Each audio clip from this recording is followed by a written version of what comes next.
Con una nuova base all'aeroporto Marco Polo, la compagnia aerea low cost Ryanair annuncia 24 nuove rotte totali, 16 internazionali e 8 domestiche, oltre 160 voli settimanali e un incremento dei posti di lavoro. L'impegno che Ryanair ha nei confronti di Venezia porterà alla creazione di 100 nuovi posti di lavoro diretti Ryanair, più ovviamente altri nella regione Veneto legati al settore del turismo. La nuova base di Venezia va ad aggiungersi a quella di Treviso, dove abbiamo basati 2 aeromobili. Questo significa che nella regione Veneto avremo in totale 5 aeromobili basati, che rappresentano un investimento di 500 milioni di dollari.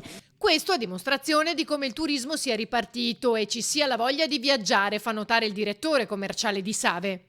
La stagione è andata molto bene, siamo partiti dal mese di giugno perché prima non si poteva circolare, già nel 2020 era stato l'anno in cui la gente era tornata a viaggiare all'interno del paese, 2021 ha cominciato a vedere gente che viaggiava da e per l'Europa.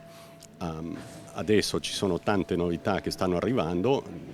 Settembre ha sdoganato l'Inghilterra, dove si può nuovamente viaggiare. Dal 1° di novembre, cioè fra meno di un mese, gli Stati Uniti saranno aperti per i viaggiatori europei.